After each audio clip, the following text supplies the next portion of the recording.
I just want to be happy. That's it. That's the whole thing. No complicated ask, no big dramatic wish list. Just that. Just happy.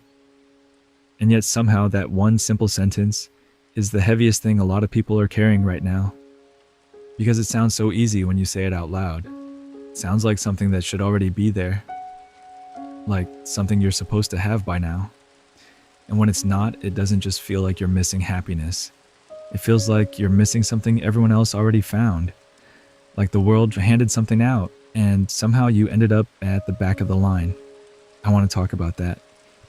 Not in a motivational poster kind of way. Not in a list of 10 habits that happy people do before 6 a.m. I mean, really talk about it. The raw version. The version people don't post about. The version where you're lying in bed at night, completely fine on the outside, doing okay by most definitions, and still feeling this quiet ache underneath everything. This low hum of not quite satisfied, not quite at peace, not quite where you thought you'd be. Because I think a lot of people are living in that space right now, and nobody's really talking about it, honestly. So that's what this is. Let's start here. With the moment you first realized that being happy wasn't as simple as you thought it would be. For most of us, it starts young. You grow up being told happiness is the destination. Study hard, get good grades, get the degree, get the job, find the relationship, build the life, and then you'll be happy. It's always just around the corner. Always one achievement away. Always conditional on something else falling into place first. So you spend your whole childhood and your teenage years and your early 20s chasing this thing. Checking boxes, hitting milestones, moving toward the version of life you were told would feel like a rival. And then one day you get there. Or close to it. You hit some version of what you thought you wanted. And you look around. And it's fine. It's genuinely fine. But it doesn't feel like what you imagined. It doesn't feel like the relief you were promised. It just feels like the next thing, and then the thing after that. And you start wondering if maybe you're doing something wrong. If maybe happiness is something other people feel more naturally. If maybe there's something slightly off about you that makes it harder to just settle into contentment. That thought is quiet at first. Easy to dismiss. You tell yourself you're being ungrateful. You tell yourself other people have it worse. You count your blessings like they're supposed to add up to something. And sometimes they do, briefly. But then the feeling comes back. That low hum. That not quite. And that's when the question changes. It stops being, when will I be happy, and starts being, why am I not happy already? That shift is important because when you start asking why, you start digging. And digging's uncomfortable because what you usually find underneath isn't some external problem you can just fix. It's something quieter, something that's been sitting there for a long time while you were looking in every other direction. A lot of people don't actually know what makes them happy. Not really. Not in a deep, honest way. So, they know what they're supposed to want. They know what happiness looks like from the outside. Smiling photos, a full social calendar, a relationship that looks good, a career with a clean title, a body that meets the standard, a life that photographs well. But the inside of that life is a different story.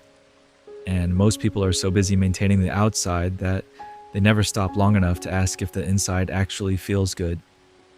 That's the trap. You work so hard to build a life that looks like happiness that you forget to check if it feels like it. And feeling it is the whole point. You can have everything on paper, the job, the partner, the apartment, the friends, the body, the routine, and still lie awake at 3 a.m. with this strange hollow feeling. Like something important is missing and you can't quite name it. Like the life you built is the right shape, but slightly the wrong size. I think that feeling is more common than anyone admits. And I think the reason nobody admits it is because it feels ungrateful.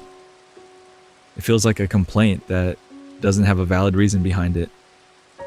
Because when people ask how you are and everything is technically fine, it's hard to explain that fine and happy are not the same thing.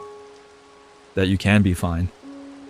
Surviving, functioning, getting through the days, and still not be at peace, still not feel settled in yourself. Fine is not the same as fulfilled. And that distinction matters more than most people are willing to sit with. Here's something that took me a long time to understand. A lot of what I thought was me chasing happiness was actually me running from discomfort. Those aren't the same thing. They feel the same at the start, but they're not. Running from discomfort means you're always in motion, always optimizing, always looking for the next thing that might make the feeling go away.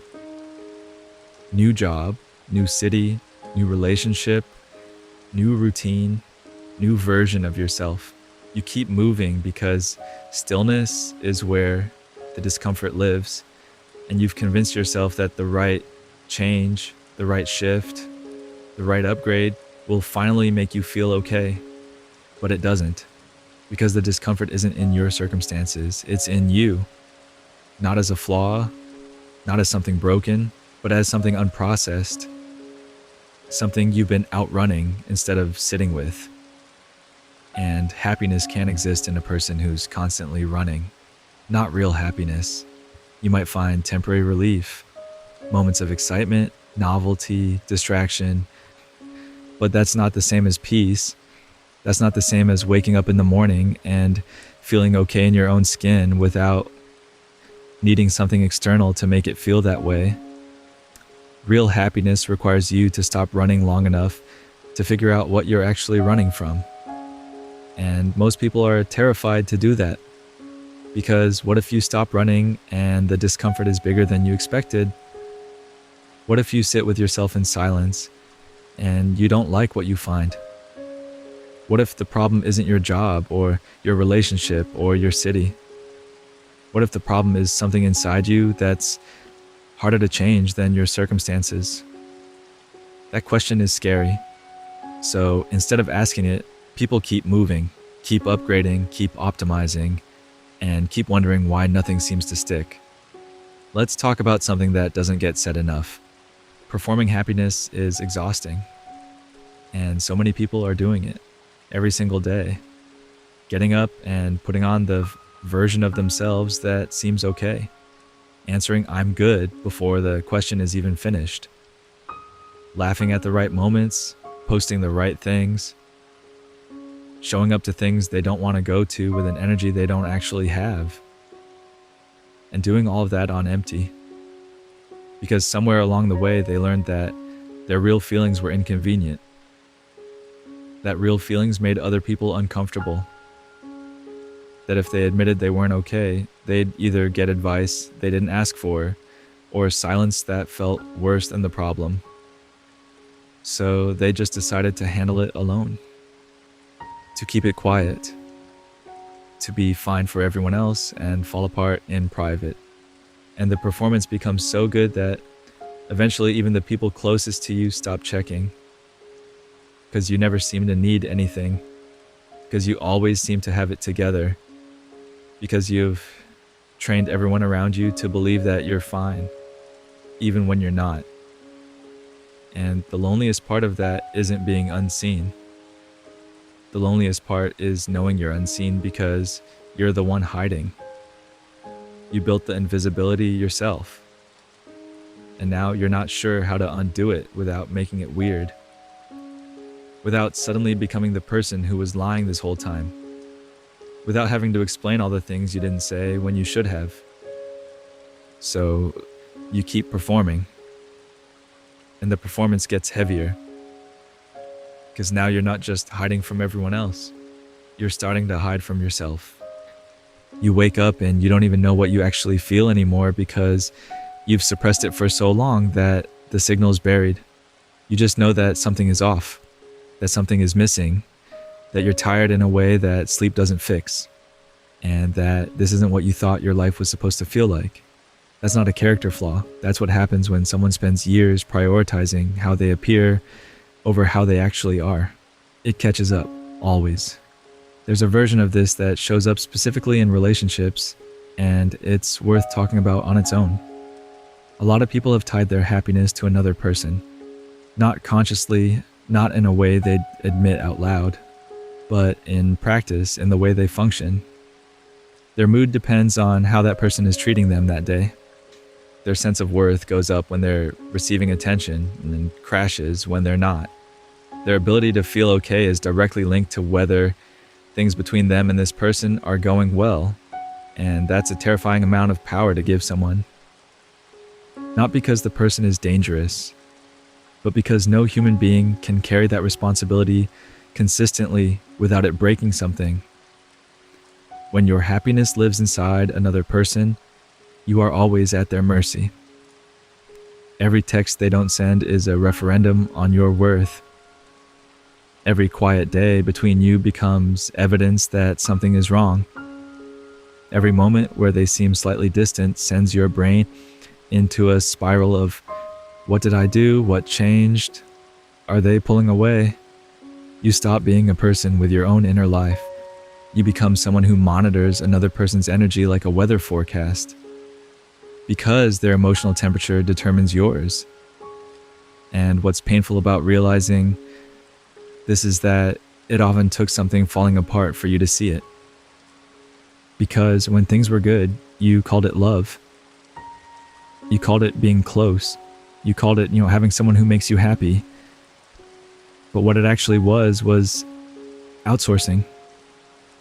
You were outsourcing your emotional stability to another person, hoping they'd hold it carefully, and eventually, the way all outsourced things do, it became unstable. Because people are inconsistent. Not because they're bad, because they're human. They have bad days, they get overwhelmed, they pull back without meaning to, they change without announcement. And when you've made your happiness dependent on their consistency, their normal human inconsistency feels like abandonment. That's not love's fault. That's what happens when you skip the work of building happiness inside yourself and try to find it in someone else instead. I want to talk about comparison, because it's one of the quietest killers of happiness and probably one of the most common. You don't even notice when it starts. You're just scrolling, just watching, just existing online the way everyone does. And somewhere between the highlight reels and the engagement announcements and the promotion posts and the travel photos, something in you starts measuring, starts calculating where you are versus where they are, starts deciding whether your life is good enough based on what everyone else's life looks like from the outside.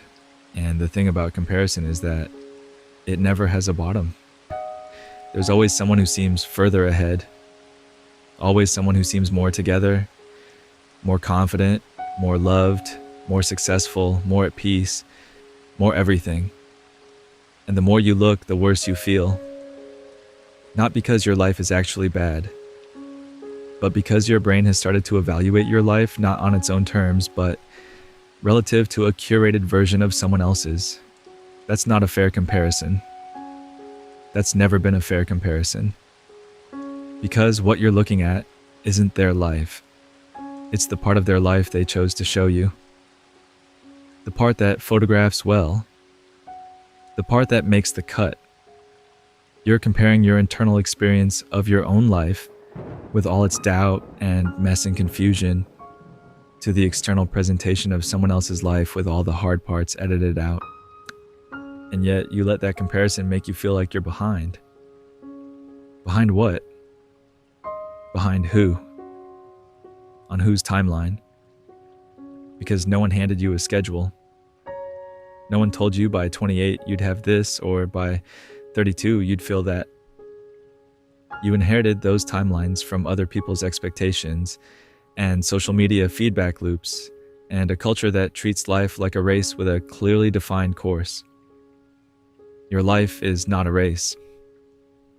There is no finish line where happiness lives waiting for you.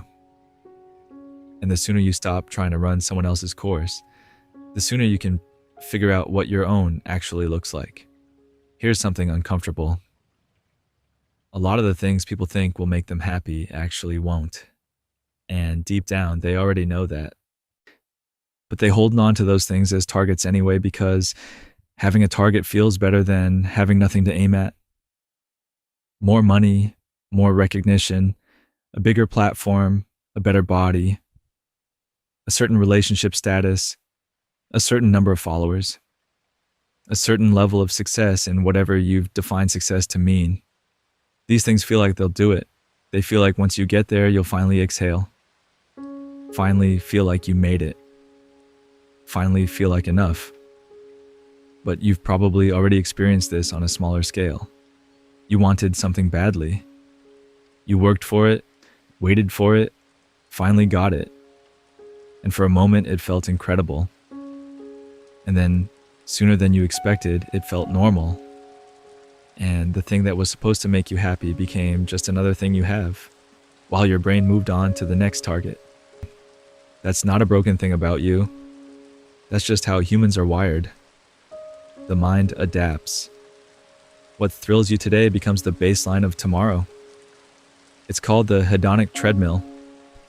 And it means that external achievements can never permanently satisfy you because you always adjust to them, which should terrify you if your entire strategy for becoming happy is to accumulate more external things.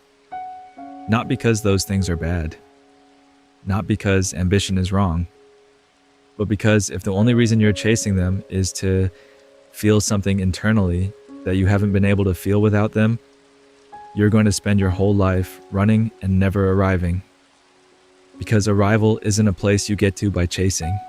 It's a state you develop by deciding to be present, deciding to stop measuring your life against impossible standards, deciding that the version of your life that exists right now, messy and incomplete and imperfect as it is still a life worth inhabiting fully. That decision doesn't come from achievement. It comes from inside. And it's one of the hardest decisions most people ever make, because it requires you to stop waiting and start being. Right now. In this. Whatever this is, let's talk about the grief of it. Because I think that part gets overlooked. When you've been chasing happiness for a long time, there's grief in realizing that the road you were on wasn't going to take you there. Grief for the years you spent trying to earn something that isn't earned like that. Grief for the version of yourself who believed that if you just did enough, achieved enough, became enough, the feeling would come. Grief for the relationships you sacrificed on the altar of being productive. The moments you rushed through because you were focused on the destination.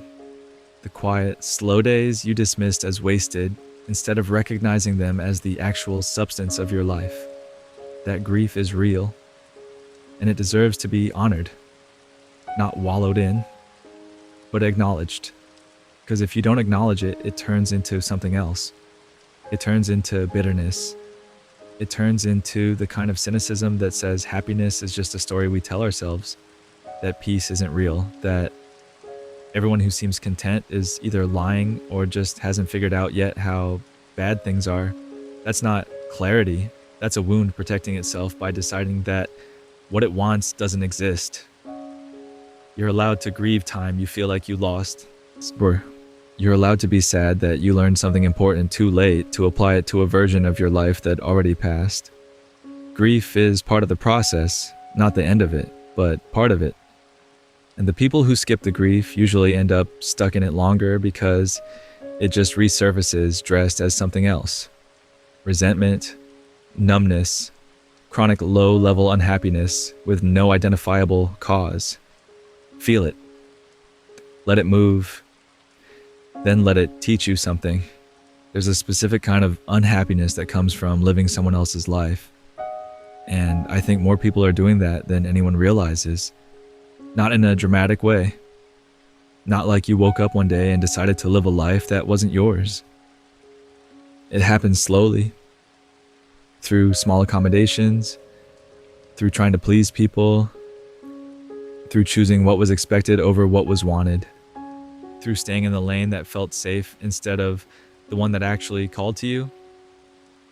Maybe you chose a career because it was practical, because your parents approved, because it looked stable, because it was the thing smart people were supposed to do. And you've been doing it for years now, and it pays fine. And it's not horrible, but it doesn't light anything up inside you. You don't wake up feeling pulled toward it. You don't lose track of time doing it. It's just a thing you do to fund the rest of your life. Or maybe you stayed in a relationship longer than you should have because leaving felt selfish, because you'd already invested so much, because they hadn't done anything dramatically wrong, because everyone expected you to make it work. So you stayed and you made yourself okay with it, and you called that maturity. But what it actually was self-abandonment dressed up as loyalty. Or maybe you live in a city that doesn't feel like home, or maintain friendships that have been hollow for years, or hold yourself to standards of how you're supposed to look or act or present yourself that have never actually been yours to begin with. Piece by piece, you gave yourself away, not to anything evil, just to expectation, to approval, to the version of yourself other people needed you to be. And over time, there's less and less of you that you recognize as actually you. And then you wonder why you're not happy. That's not complicated.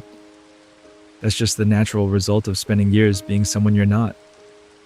The self doesn't go quietly. It doesn't just accept being overridden. It keeps whispering, keeps aching, keeps sending signals through anxiety and restlessness and that low hum of not quite right. That feeling is yourself trying to find its way back to you. The question is whether you're willing to listen. And listening is hard, because listening means making changes, and changes come with consequences. Disappointing people, losing things you've built, starting over in ways that feel terrifying, but staying on the wrong path to avoid the discomfort of changing courses doesn't serve anyone. Not you, not the people around you who love a version of you that isn't fully real. Not the version of your life that's possible if you're willing to be honest about what you actually need. There's a cost to not being happy. People don't talk about it enough. They focus on the fear of disruption that comes with change. But they don't count the cost of staying. The years of your life spent mediocre. The energy poured into maintaining a face that doesn't reflect what's underneath. The slow erosion of who you actually are when you keep choosing against yourself over and over. That cost is real, and it compounds. Every year you stay somewhere you shouldn't be is a year you don't spend building something that actually fits. Every relationship you stay in out of fear is a relationship you're not building with someone who actually sees you. Every version of yourself you suppress to maintain some else's comfort is a version of yourself that gets a little harder to access. The cost of staying is not nothing, and at some point it becomes more expensive than the risk of changing. I want to stop here and say something important. Happiness is not a permanent state. This is one of the biggest lies the pursuit of happiness is built on. The idea that if you find the right life, the right person, the right circumstances, you will reach some elevated level of sustained contentment where things just feel good consistently, where the bad days are rare and the good ones are the default. That's not real. That's not how emotions work. That's not how being alive works. You will always have hard days. You will always experience loss and disappointment and frustration and grief and loneliness, not because something is wrong with your life, but because those things are part of every life. Part of being conscious and caring and human. The goal was never to eliminate the difficult emotions. The goal was to build enough inner stability that the difficult emotions don't sweep you away. That when they come, as they always will, you have something underneath you. Something solid. Something that says, this hurts right now and I can still be okay. That's what real happiness actually looks like in practice. Not constant joy, constant resilience, the ability to feel the full range of your emotions without being defined by any single one, the ability to have a terrible week and still know at your core that your life has meaning and direction and worth, the ability to grieve without becoming your grief, to struggle without becoming your struggle. That kind of groundedness doesn't come from external circumstances. It comes from the relationship you build with yourself over time, from knowing who you are when no one's watching, from having values you actually live by instead of just profess, from choosing over and over in small, quiet ways to be honest, to be present, to be yours. Let's talk about the things that actually help. Not in a list, not in a prescriptive way, but honestly, honesty is the first one. Not honesty with other people, though that matters too. Honesty with yourself, ruthless, uncomfortable, patient honesty about what you actually feel versus what you tell yourself you feel, about what you actually want versus what you think you should want, about what's actually working in your life versus what you've been telling yourself is fine because admitting it feels too hard. Most people operate on a significant delay between what they actually feel and what they're willing to acknowledge.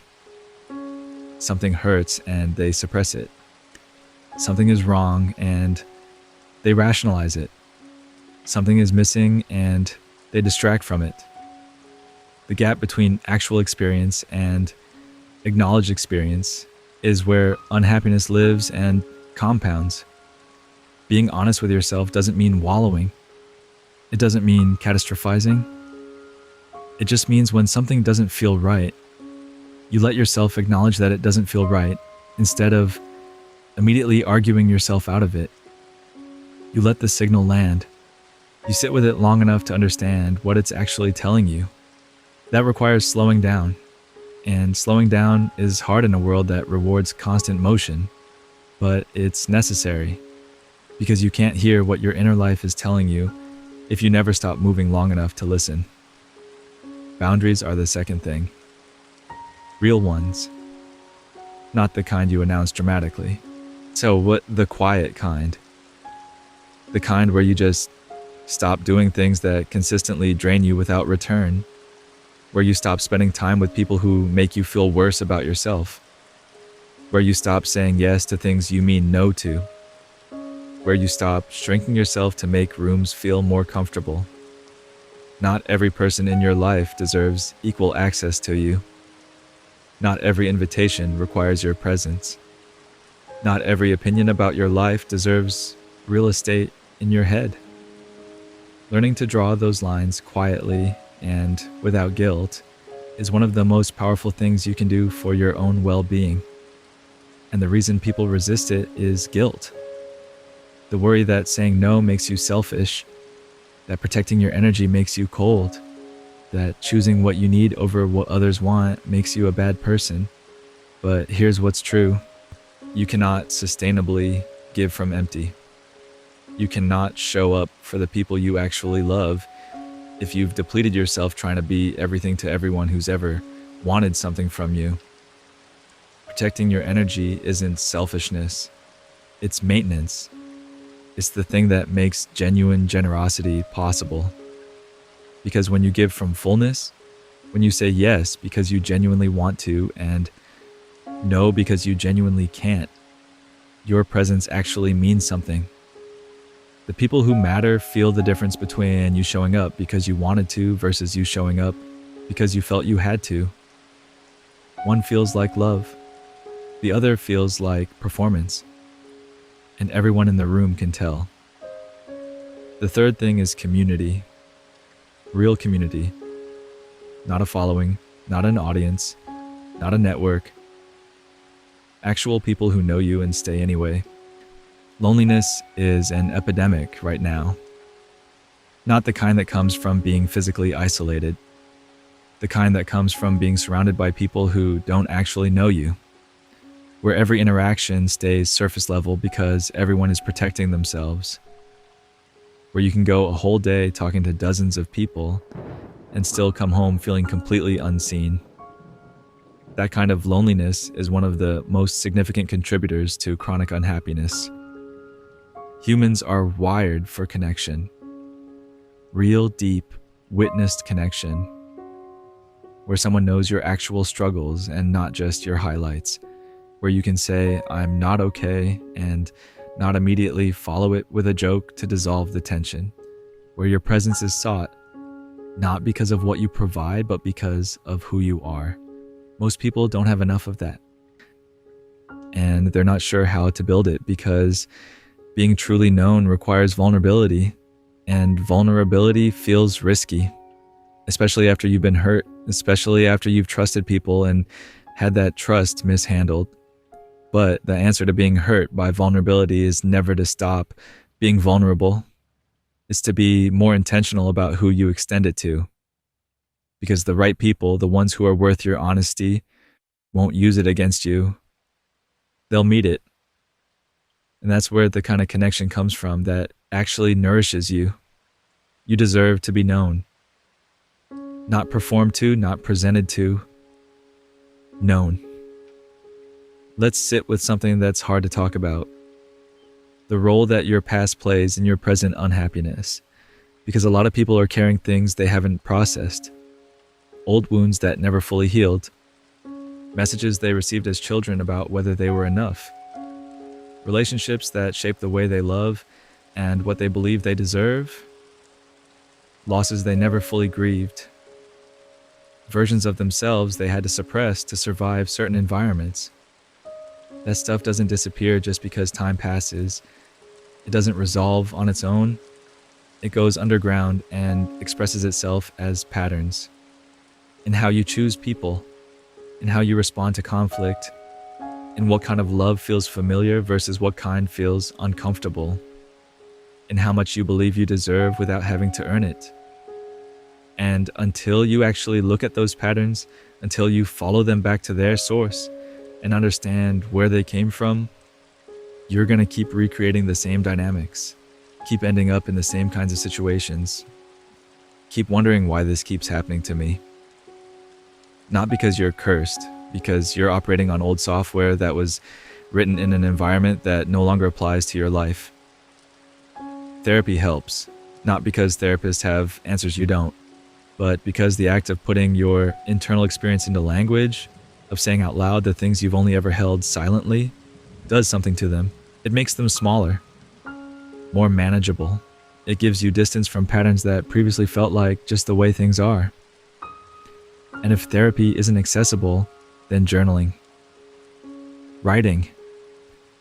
Long, honest conversations with yourself on paper where you follow the feeling all the way down instead of stopping when it starts to get uncomfortable.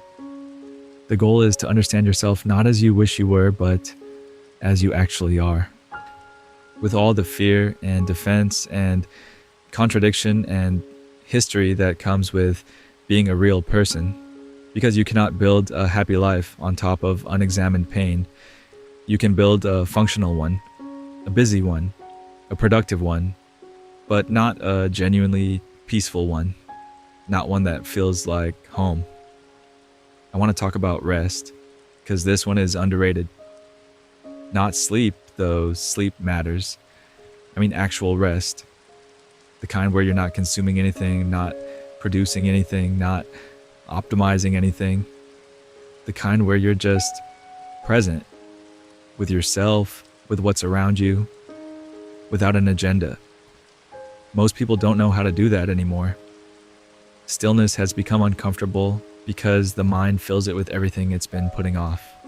All the things you haven't dealt with, all the feelings you haven't felt, all the thoughts that come up when there's nothing left to distract you. So people fill every moment. Phone in hand before their eyes are fully open. Podcast on during the commute. TV in the background while eating. Music while cooking. Content while falling asleep. An endless stream of input that keeps the silence at bay. And that constant input is slowly disconnecting you from yourself. Because the signal that comes from inside you is quieter than the signal coming from outside. When the outside is always louder, you lose touch with the inside. And then one day you realize you don't actually know what you want. What makes you feel good? What lights you up? What drains you? Because you've been drowning out the voice that would tell you for so long that you can barely hear it anymore. Rest creates space for that voice. Doing nothing gives it room to speak. And what it says is usually important, usually true, usually pointing towards something you already knew but weren't ready to acknowledge. Real rest is not lazy. It's not a wasted time. It's the condition under which self-understanding becomes possible. And self-understanding is the foundation of almost everything else that matters. There's a particular kind of unhappiness that lives in the gap between who you are and who you think you should be. And that gap can be enormous. For some people, the version of themselves they think they should be is so different from the version of themselves that actually exists that living in between them feels like constant low-grade failure, like they're always falling short of some internal standard, always not quite there, not always working on becoming something other than what they currently are. And self-improvement isn't bad. Growth is important, but there's a difference between growing because you're genuinely interested in becoming more of yourself and striving because you fundamentally don't accept the version of yourself that already exists. One comes from a place of wholeness. The other comes from a wound. When you're growing from wholeness, the process feels expansive, exciting, like adding to something solid. You make progress and you feel good about it, not because you were finally enough to deserve feeling good, but because growth itself is satisfying. When you're striving from a wound, the process feels desperate. Like running from something, you make progress and the goalposts move. You reach a level and immediately focus on the next one. You lose the weight and start focusing on the skin. You get the promotion and start fixating on the next level. Nothing lands because nothing was ever really about achievement. It was about silencing the voice that says, "You're not enough." And that voice doesn't respond to achievement. It only responds to actual self-acceptance.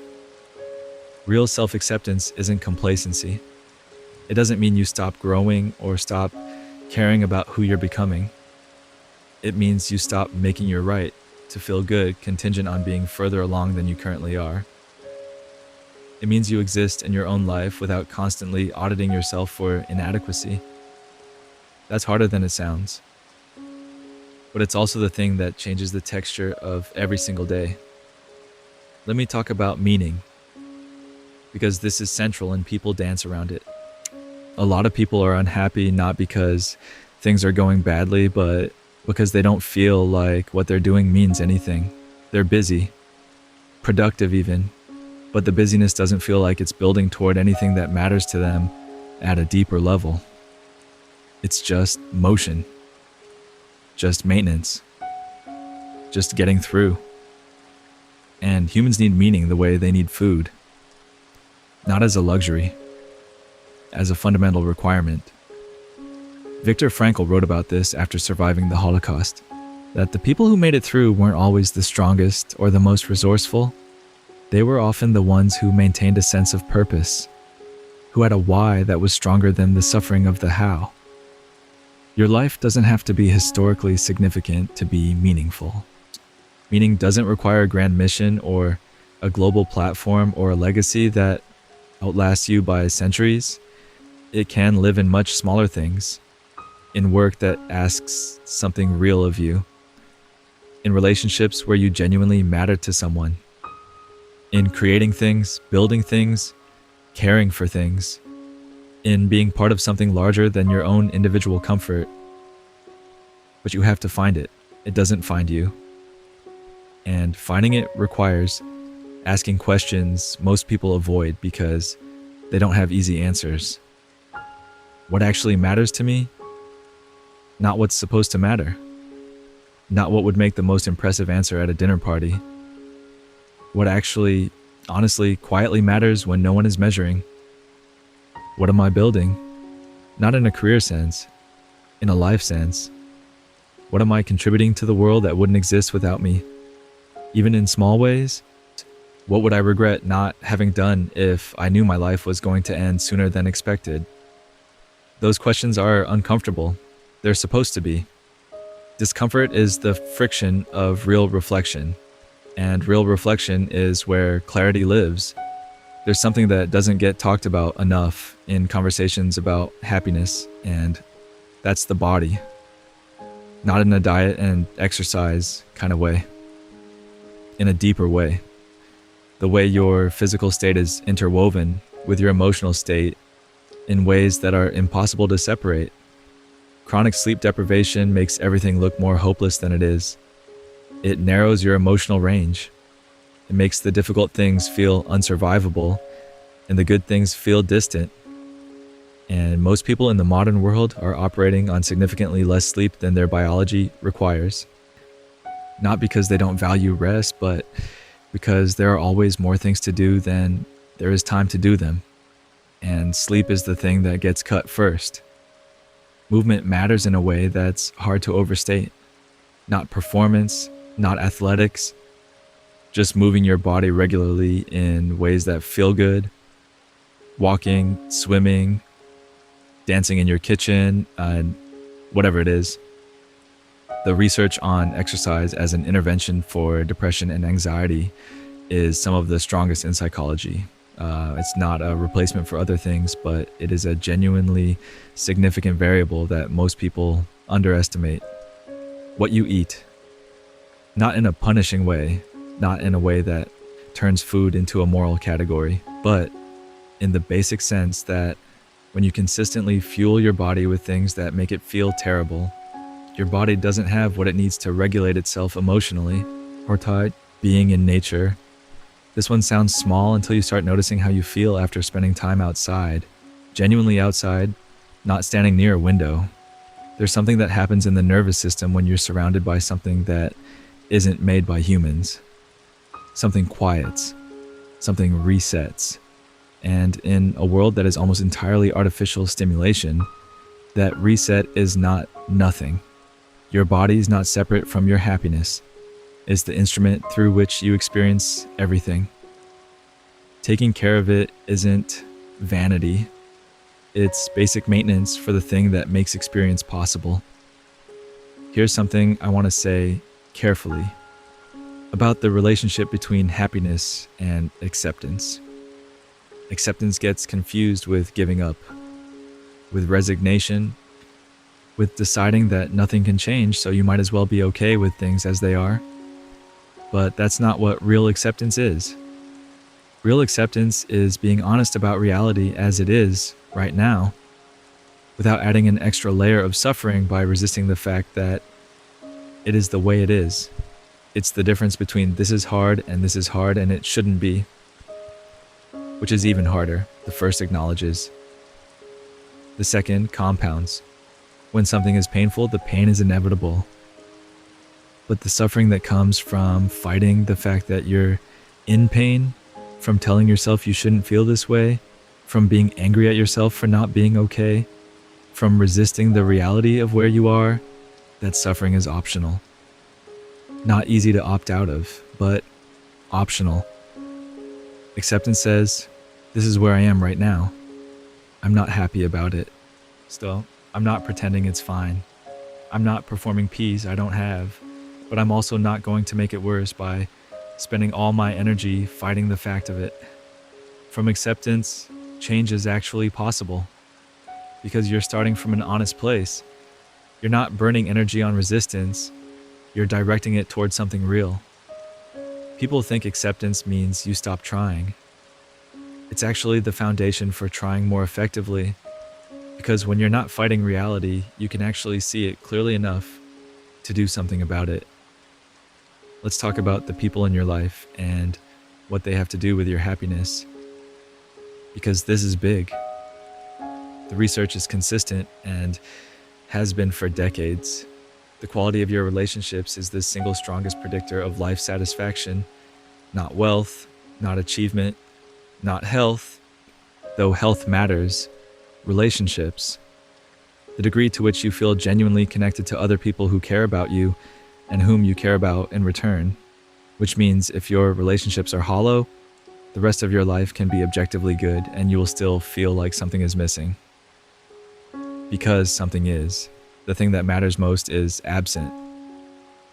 And you might be surrounded by people, have a full calendar, an active social life, and still feel this. Because quantity has nothing to do with it. The loneliness you're carrying isn't about being alone. It's about being unknown, about going through the motions of togetherness without ever actually arriving. The deepest loneliness is the kind where you're with people and still feel invisible. So, what do? The uncomfortable answer is that building real connection requires you to go first. It requires you to be the one who goes a little deeper, who says the real thing instead of the safe thing, who asks the honest question instead of the expected one, who admits when something is hard instead of pretending everything is fine. Not with everyone, not in every situation, but with the people who have the potential to actually know you. Someone has to go first, and waiting for them to take the risk while you protect yourself just means both of you stay safe and both of you stay lonely. Going first is terrifying. It is. But it's also the only door. I want to spend some time on something that's easy to overlook in a conversation like this, and that's joy. Simple, quiet, unearned joy. Not the joy that comes from achieving something. Not the happiness that's a reward for hard work or good behavior. The kind that just exists, that lives in specific textures of moments and doesn't require justification. The way certain music makes your body want to move before your mind has a chance to analyze it. The feeling of sunlight on your skin after a long winter. The specific pleasure of a really good meal eaten slowly. The ease of being with someone who knows you well enough that conversation can be either everything or nothing and both feel comfortable. The way a place in nature can make you feel, briefly, like everything's in its right order. These things are real. They're not minor. They're not supplementary to some bigger happiness you're supposed to find. They are happiness, the kind that isn't chased, the kind that visits when you're present enough to notice. And most people aren't present enough. They're eating while scrolling, walking while listening to something, sitting with people they love while composing texts to people who aren't there. The body is somewhere, but the mind is elsewhere. And experience that isn't fully inhabited isn't really experienced. Presence is a practice. It's not natural in a world designed to fragment your attention. It requires active choice, over and over, to be here. To notice this, to let what's actually in front of you register fully instead of treating it as backdrop to whatever your mind is doing. When you practice presence, you start noticing that life contains more actual joy than you realized. Not dramatic joy, the quiet kind, the kind that was always available and mostly going unnoticed. There's also something to be said about humor, real humor, not performed humor, not the kind that's a defense mechanism. The genuine ability to find things funny, to see the absurdity of being alive and let it land as lightness instead of dread. This is not trivial. People who can genuinely laugh at themselves, at the strangeness of existence, at the gap between how seriously we take things and how temporary they actually are, those people move through hard times differently. Not because they avoid the hard times, but because they can hold them with a little more looseness. The things that feel catastrophic at the moment often become the stories you laugh about later. The things that feel like they'll define you often fade to small footnotes. Life has a dark comedy to it if you let yourself see it.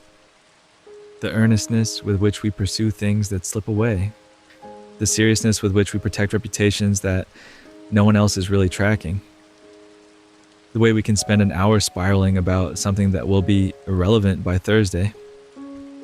None of that is tragic. It's kind of funny. And finding the funny in it doesn't mean you don't take life seriously. It means you're fluent in the full range of what being alive feels like. At some point in this conversation about happiness, we have to talk about purpose, not career purpose, existential purpose. The question of why you're here and what you're supposed to do with the one life you've been given. I know that sounds enormous, but stay with me. You don't have to have figured out the grand cosmic answer to this. Most people never do. What you need is a working answer. A provisional one that's honest for right now. Something that points you in a direction that feels true. For some people, purpose is about raising children, about being present and committed in that specific, demanding, irreplaceable way. For others, it's about creating things, writing, music, art, code, food, space.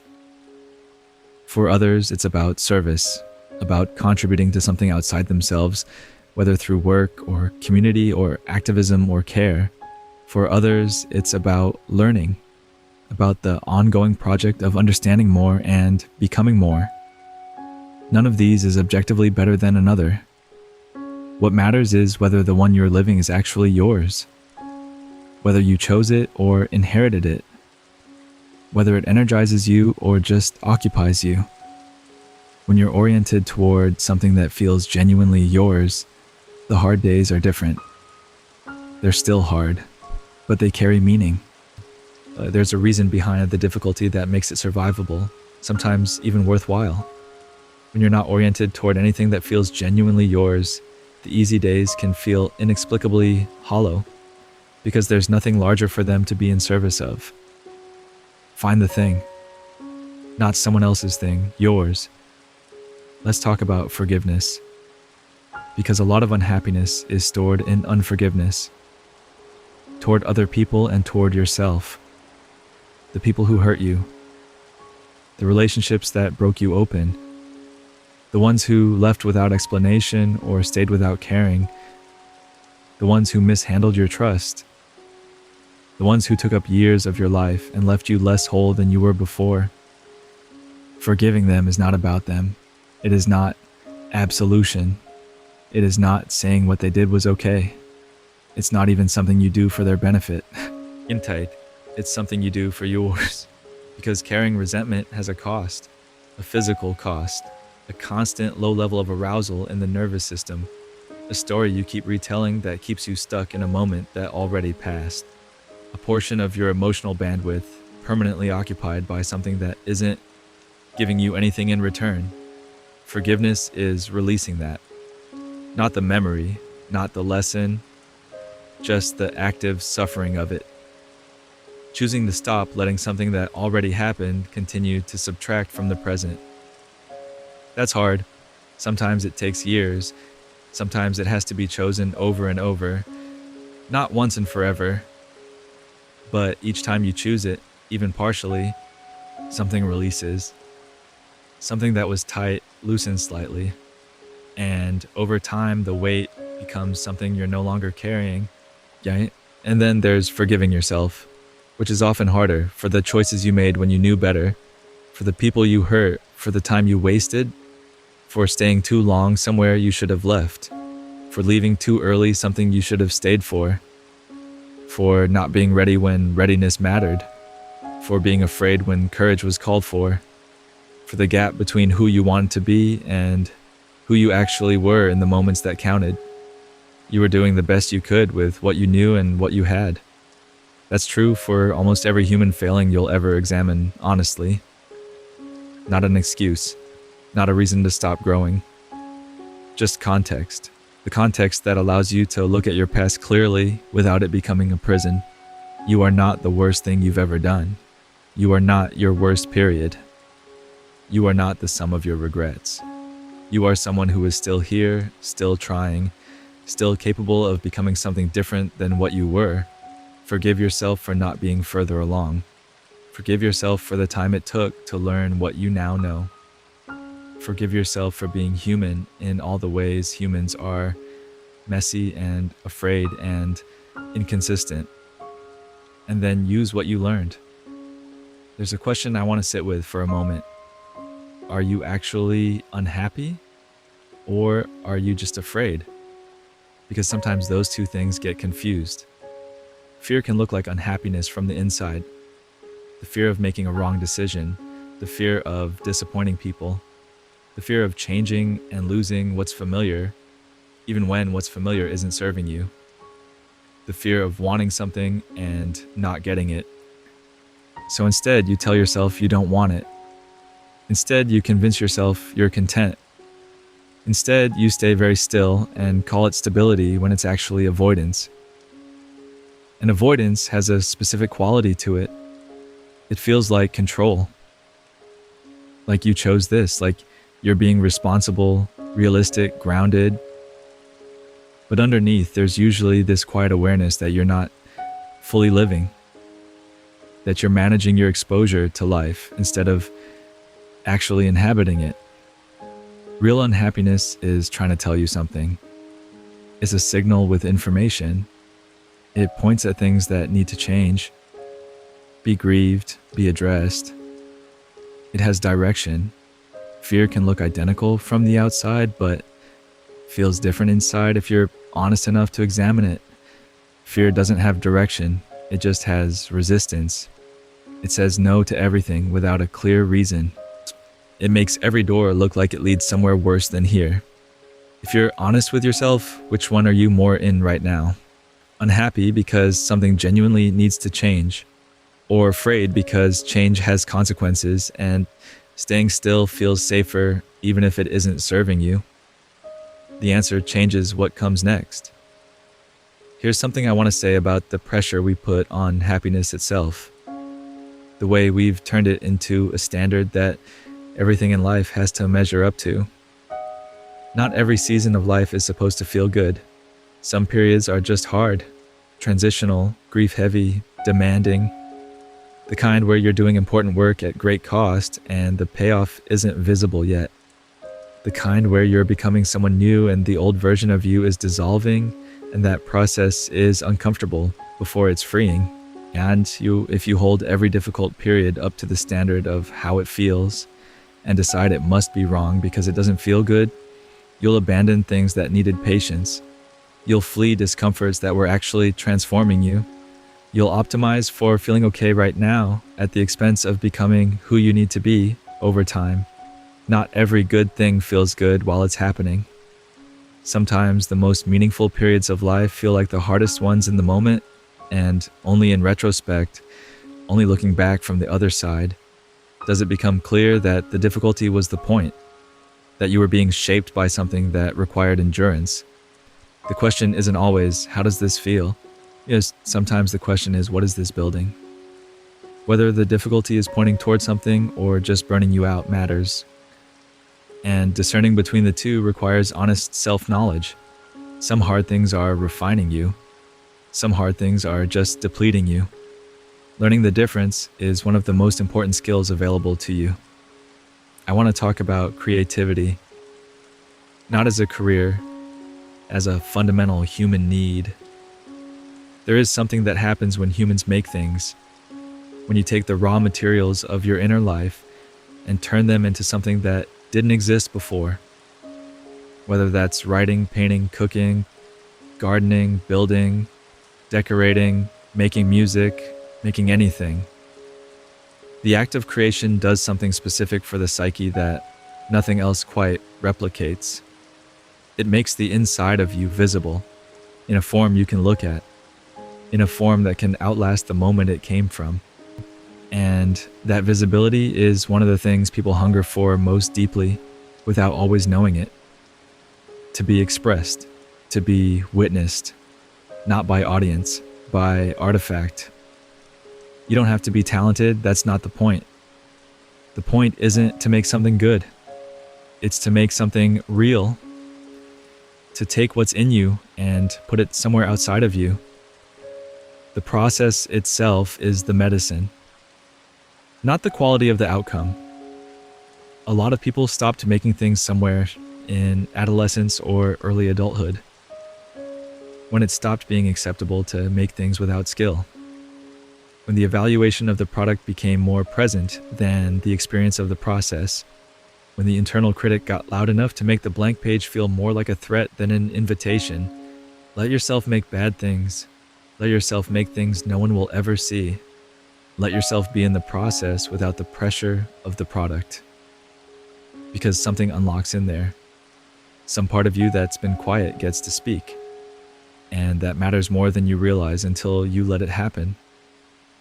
There's a specific kind of unhappiness that comes from trying to be too many things to too many people simultaneously.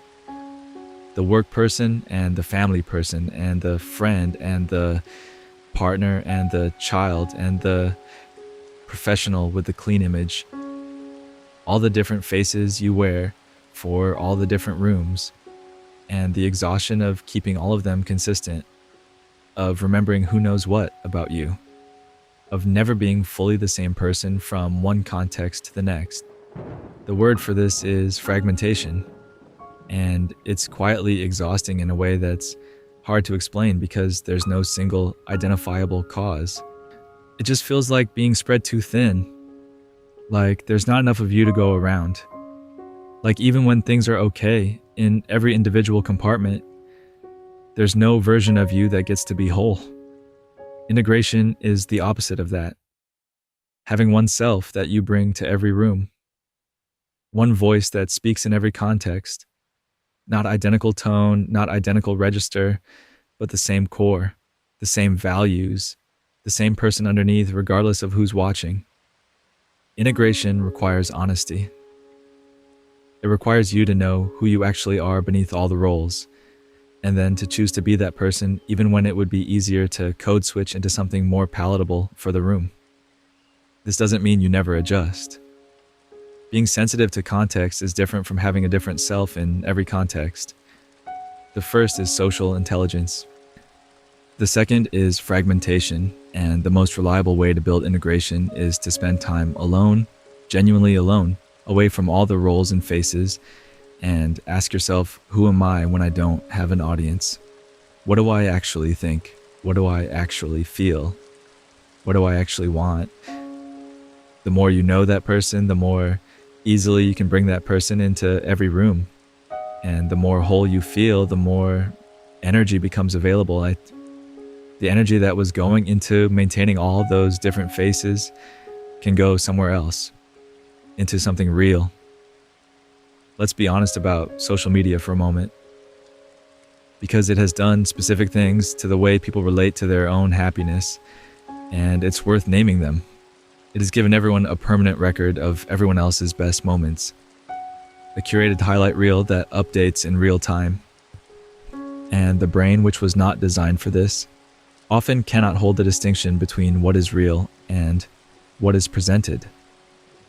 So it evaluates your unedited, messy internal experience of your own life against the polished external presentation of someone else's and decides the comparison is fair.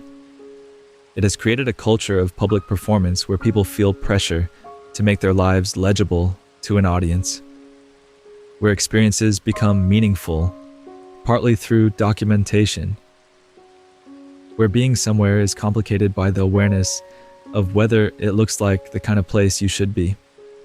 That performance orientation, even if subtle, pulls you out of presence. It makes you a spectator of your own life as much as a participant. Watch. It has shortened attention spans to the point where sustained engagement with difficult internal experiences has become genuinely harder. When discomfort can be reliably interrupted within seconds by scrolling, the brain learns that discomfort is a temporary state that can always be escaped, which means it becomes less and less able to sit through anything challenging, including the challenging internal work that's actually necessary for real growth and real happiness. None of this is to say social media is pure evil. It isn't, but it's not neutral either. And the specific effects it has on your inner life are worth being honest about rather than pretending they're not there. Using it intentionally with awareness of these dynamics looks different than using it reflexively.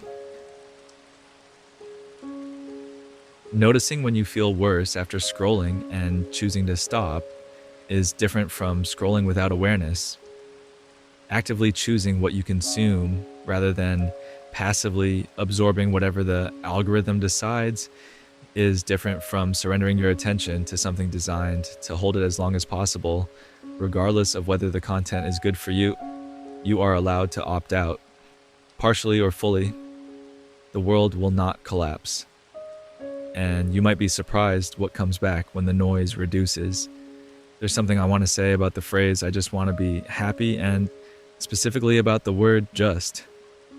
Just is interesting. It implies this should be simple, small, achievable, just.